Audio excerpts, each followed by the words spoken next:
of GDP and employing over 70% of the population. According to African Development Bank, youths in Africa make up 60% of the unemployed population. However, they are so largely excluded from the agriculture sector despite the benefits that comes with it. Empowering youths in agribusiness for sustainable development is what we are talking about today.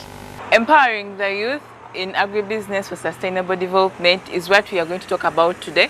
But most importantly, what is agribusiness? Agribusiness is you participating in agriculture for commercial purposes, and sustainable development is you using the earth or whatever natural resources are available without sabotaging the ability of the future generations to ensure that they are able to meet their needs from the same natural resources. Welcome to the lounge. For those watching us today, we have a very significant guest with us today who is going to address some of the challenges that us as the youth are facing in the agribusiness sector. Of course, Enabled Uganda has so many activities that are being implemented towards the sustainable solutions for the youth in agriculture. With us, we have Nakabugo Becky, one of the leaders in the youth section in terms of agribusiness and agriculture. You're most welcome. Thank you very much, viewers and my colleagues, for hosting me today. My name is Nakabugo Becky. I am the liaison officer for Enabled project. Enabled is a project funded by African Development Bank and one of the enablers of TAT. TAT is a project funded by the African Development Bank and is a project under the IITA projects. IITA is International Tropical Agriculture. You will ask yourself, what is TAT in full? TAT is Technologies for African Agriculture Transformation. We realize that Africa needs to transform the agriculture sector. And how can we transform the agriculture sector?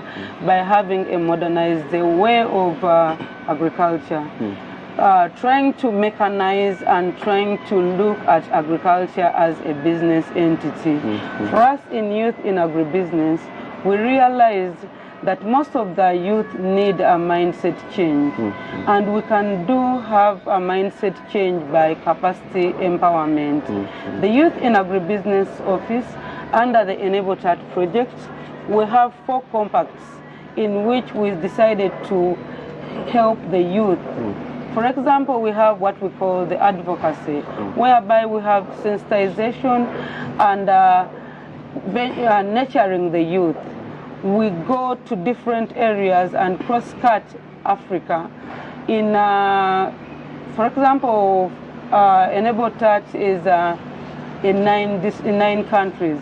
We have Uganda, we have Kenya, we have DRC, we have Nigeria, we have Zambia, we have Malawi, we have Southern Sudan, and we have Rwanda.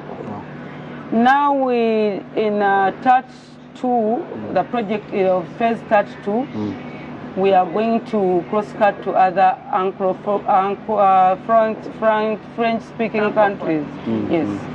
So we are going to Mali, we are going to Senegal, we are going to Mozambique, so we are going to expand. Initially, we did TAT 1, whereby TAT 1 we started in 2018 up to 2022. But I'll take you back. Before we started Enabled TAT, we have what we call IITA Youth Agripreneurship. IITA Youth Agripreneurs is a project that, a program that was initiated by, we call him the Abraham of agribusiness in IITA. Just a question. Why Abraham? Are you using the model? Are you looking at the Abraham kind of I wanted to elaborate okay, that. please. Yes, we call him the father and the Abraham of youth in agribusiness. This is an initiative that started by the Director General, Dr. Sanginga, who really identified that there was a huge problem in Nigeria, whereby the youth would come very early in the morning and line up in the gates of IITA requesting for casual labor. So he identified that some of the youth had the potential and had gone to school. So that is when he had his dream and his idea to get us where we are. We are graduate youth from different multi-disciplines, academic disciplines, that came together and formed the Youth in Agribusiness office. So we initiated the idea, and it has expanded from Nigeria. It went to DRC. From DRC, it went to Tanzania. From Tanzania, it went to Kenya. From Kenya, it came to Uganda. Wow. I will just take you just a hint as to why I was one of the founders of the Youth in Agribusiness in Uganda. We called it the Uganda Youth Agripreneurs. I was working as a casual laborer in ShopRite, Checkers, whereby they would call me on festive days like Easter or Christmas to do the packing. However, I had gone to school. I have a bachelor's in industrial arts. That is my area of academic background. So I didn't want it, but I had searched for jobs and I wouldn't find any. So I talked to one of my colleagues who at one moment told me that there's an opportunity that maybe you can explore. We have community groups whereby we are venturing into horticultural crops. And as a plan B, I opted to try it. Well, plan B. Actually, I would love to ask a question. Like, you sounded like you didn't have passion.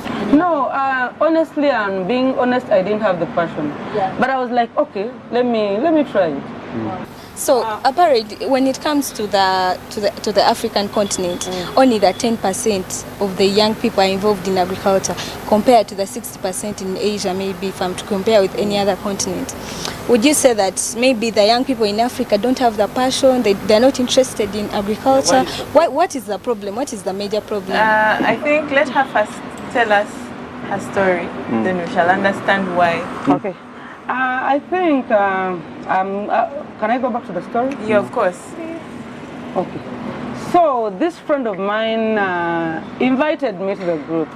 I was disappointed that most of the people in the group were all elderly, women, men, and mostly women. I didn't have a connection with them. But however, I was like, okay, since he's my friend, and he wants me to join, I will join. I would maybe participate just a third of what was expected out of me. So it was one time when we had visitors coming to visit our fields. So this is when they requested that I take the lead of participation, because they said that we're going to receive visitors. First thing I asked them, how many visitors? They said like 10, but they told me, we know sometimes you're in Kampala, please, this date, just mark it and don't go to Kampala. I said, just keep reminding me. Where those located? Those visitors, actually, personally, I didn't know where the visitors were coming from. But I heard there were visitors coming. And they were coming to your offices? They were coming to visit our fields. Where were the fields located? In Nagalama, in Nabale, Mukono. Yes, I know that place. So they told me, don't go to Kampala, because they knew I would go to Kampala and spend nights there. And maybe one time I would come for the meeting, or I would not. So they told me, on this date, don't go to Kampala. I told them, just keep reminding me. We have visitors. And we want you to come and speak English. Because most of the people... Most of the guys didn't know English. No. Most of them were elite. So they told me, they spoke in our language, that Becky, please be there. I really loved. That is the word they said. So I was like, okay. So I was like, I'm going to be there like machinery. During which years were those? That was 2000. That was 2015. Oh, wow. Alarming. Wow. So they kept reminding me, Becky, Thursday, please be there. I said, so that was the main instance as why they wanted me, yes, to be part. And for me, I was like, okay, it is something that I can do. I will be available. So we expected 10 visitors. The visitors came 60 of them. So out of the 60 visitors, that is where the Director General of IITA had come from Ibadan, Nigeria, to visit our farms in Mukono. So when they came to the site, initially we had opened, I had told them that, let us open a WhatsApp group whereby you can easily chat to me and tell me what you have that is ready for market. Then I can be able to find the market. So for me, I wanted the digitalized methods. I didn't want the hands-on. And even I didn't have vibe for them. I didn't have anything like. I didn't have anything like. We were not connecting with the ladies, and so I was like, but I will be there. So when they told me, I told them the only thing you can get me on WhatsApp. Let's create a WhatsApp group so that you can. And most of them didn't have the WhatsApp. So I was like, okay, but just post whatever you have. I'll find market, because we were looking at targeting the ShopRite market. But we needed to have. I needed to maybe show them what we have to prove that we really have it and the quality and everything. So we had a WhatsApp group. So when the Director General came to the site, one of the white ladies, the guests, asked a question that at this moment I don't have money and I need your products. How best can you reach me, or how can these products reach me? The first thing I told her that we created a WhatsApp group and we can contact you via WhatsApp. And the second thing, we also have an online app, and whereby we are selling our products online. It is called the Online Vegetable Basket. If you really need our products, I can share a link with you, and you can order, and we can be able to deliver your goods, your vegetables on time. I even told her that we can order your vegetables fresh and tasty, whereby you were going to enjoy our product. So the next thing I had is I issue her a ticket. So that was my turning point. I started traveling to different countries to share the experience. And actually the name I got from that visit was the WhatsApp girl. Okay. So, and everybody would address me as the WhatsApp girl, the WhatsApp girl. So I went to Nigeria, I saw what colleagues in Nigeria were doing. I went to Nairobi, in Kibwezi, I met the Kenya youth agripreneurs. I went to Tanzania, I met the Tanzania youth agripreneurs. I went to DRC, I met the Congo youth agripreneurs. That is why I came back in Uganda. I said we are the Whatever Uganda they are youth. doing, let us do I said because I met in Nigeria, they were the Nigerian youth agripreneurs. Kenya youth agripreneurs, Tanzania youth agripreneurs. When I came back with a new name, the Uganda youth agripreneurs. In brackets, IITA. Ms. Nakavugo, so that was 2015, you lacking passion. Now, currently it's 2023. I don't know how many years are those. Quite some number. And still, you realize that 60% of whoever is in the agriculture sector are people who are 50 or 60 of age. Why do you think people of my age, I presume you were of my age by then, why aren't they participating in agriculture? I think most of the people are not participating in agriculture. Like I told you, it's because they lack passion. Why do they lack passion? I think the reason as to why they lack passion, we need a mindset change. We need to change the mindset of the young people out there, because not until you can reveal, or we can testify what we have benefited from agriculture, or even how agriculture can be done better. That is the only way we can entice young people into agriculture. For example, most people in agriculture think when they hear that you're in the village or you're in agriculture, the first thing they will say is, are you in the garden? As you're not dirty. It is one thing that I've now changed for most of the cycle, the people around me. When I tell them I'm in the village, they'll say, are you at the farm? Because they know now it is the farm that has gotten me to another level.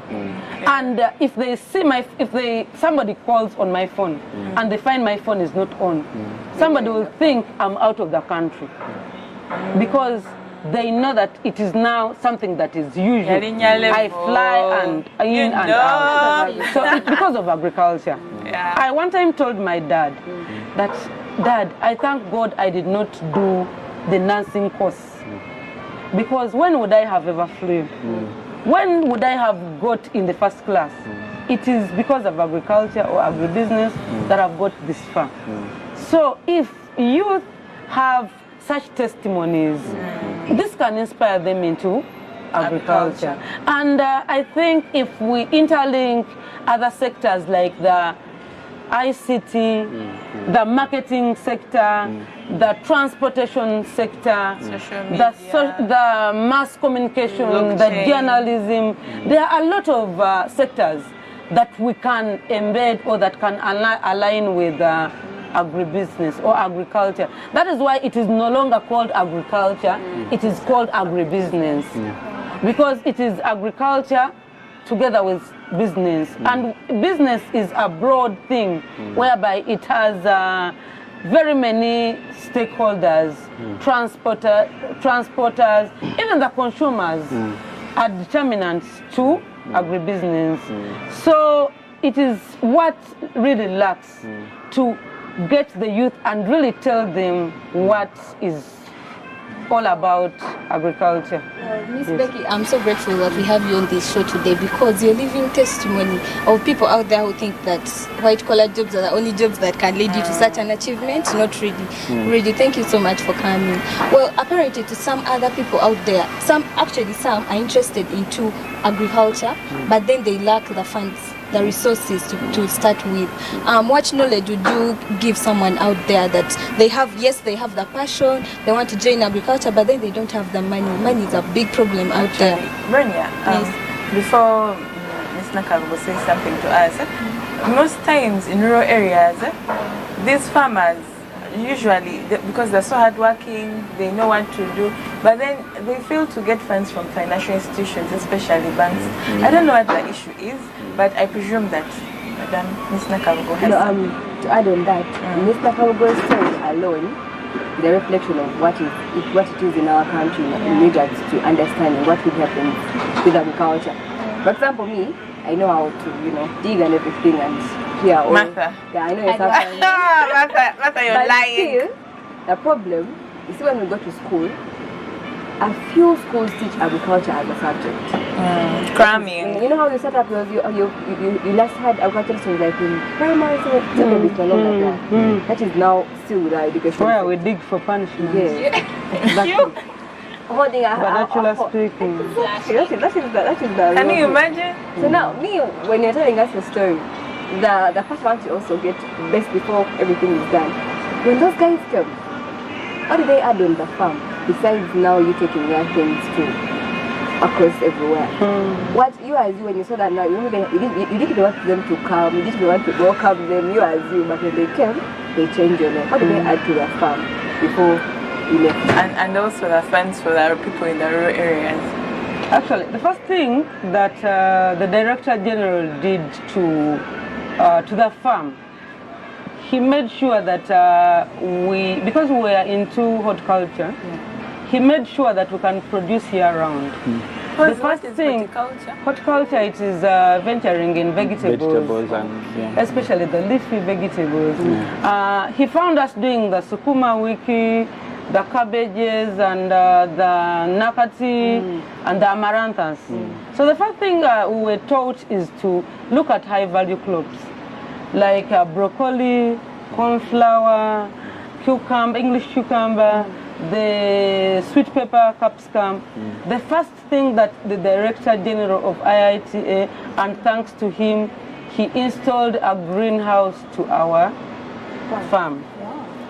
And he made sure that we have an irrigation scheme running on the farm. He made sure that we produce year round. Okay. Year in, year out, we are in the market. Till now? Till now. Okay. We also, from that visit, everybody's turning point, that was the turning point for all the community. For all the people. Yes. Because we started supplying the high-end market. The ShopRite, did you get to ShopRite? No. The high-end market, because IITA is an international institute. We started supplying to the whites within all the CG centers. By the CG centers, I'm talking about IITA, I'm talking about IFPRI, I'm talking about IRI, I'm talking about Biodiversity, I am talking about SIP. Those are all international institutions. And that was ready market for us, whereby we determine the price and we communicate the price before we even sell by sending a Google form. And these people started ordering online. And this brought transparency to the team, because by the time somebody takes something to the market, already the entire group knows that we are taking 30 bunches of maybe spinach, and it is at this much. He made us solve the problem of middlemen that are exploiting the farmers with the market, whereby you cannot determine. It is the middleman that meets the end user. Yes, and gets all the profit. And he will get all the profit. You have ventured so much, and because you don't have the access to market, you cannot determine the price. And this is the most challenging. This is the most challenge most farmers are facing. They do the donkey work, and by the end, the stage of the market, they withdraw, and they let somebody else to decide for them. Actually, what is unique about it is so bad that the farmers don't have? It is very bad. One time, my mom during COVID cultivated, like she paid people to plant cassava, and this cassava came out so well. Like, we would really have katogo, and the cassava was so good. But Bambi, she actually didn't know about these things, because a guy came and like bought the cassava, sacks and sacks of cassava. But when you see the amount of money they paid her, I was really so sad, and I was like, this guy is going to move to town, and then he's going to overprice and get all the profits. And yet my mom, who paid these workers, kept feeding them day in, day out when they were tending to the fields, is not going to really get that much. Even when it comes to things like piggery or animal husbandry. What is really unique about those middlemen? That is the reason why Enable Touch is the youth in agribusiness office. Those are the challenges, or those are the problems we are trying to solve. Yes. In agribusiness, if agriculture is a business, you cannot wake up in the morning and plant cassava, not knowing who is your target market. Before you go or venture into something, you have already identified your market. You have already known who are the target customers. What do your customers want?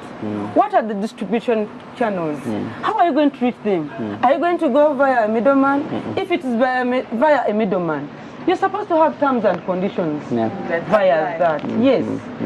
So we are trying to transit from the manipulation of the old to thing. the new commercialized agriculture. Well, on top of what Martha has said, still it is on the same issue when it comes to the middlemen. I feel like maybe most farmers are not aware. They're not aware of how, actually some of them don't know that they're supposed to be earning more than they are getting right now. What are some of those programs that Enable Touch is also maybe doing to create awareness, to maybe to these farmers, most especially these farmers deep down there in the villages? I think Thank you so much. I think the first thing is it's way beyond Enable TAT. It is the TAT as a project. We have 9 components or compacts of TAT. And these are specific food commodities that are within TAT. So we have those in rice, there is Africa rice. Those in sweet potato, there is International Potato Center. Those in livestock, it is International Livestock Center. Then IIT, it is basically research to address the problems of the pests and such things. So within those programs, within those like those compacts, there is capacity building, whereby they create awareness for the farmers. This is what they do. First of all, if you have, if you're well positioned, for example, you have planted in lines, you have done the ridges, you can eradicate soil erosion in the farm, you have the trenches that are going to do water conservation. Your produce or your products will be way different, yes, based on others. So you will be able to sell to established, for example, farms. There are certain companies that want organic. So if you really know the good agronomic practices of going organic, if the person comes and really finds you planted in lines, you're doing it in a formal way, well. formally, the produce is going to be higher than the person doing it normally. I want to ask, yes, how exactly are farmers making sure they don't get little? This is the first thing they are doing. And also, apart from Enable TAT, what other avenues are there for a young person? Because you might find that a person, is not able to maybe find Enable TAT. What other people or what other organizations are involved in agribusiness? And please let the people out there know about them. Summary, Madam Becky, you're going to mark that question from somebody. Mark it because it's a very good question. Yes. But now we have to cut short for the break. For those who are watching us, thank you so much for being a part of this first episode of the Enable TAT, kind of program together with the Youth Business Loan Show. However, don't miss to continue to be a part of this good show that we're having today.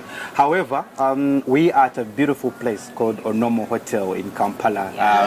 And it's a very, very, very beautiful place. If you have missed out on coming Onomo, this is your place for your conferences, for your workshops, for your meetings, even those dinner dates.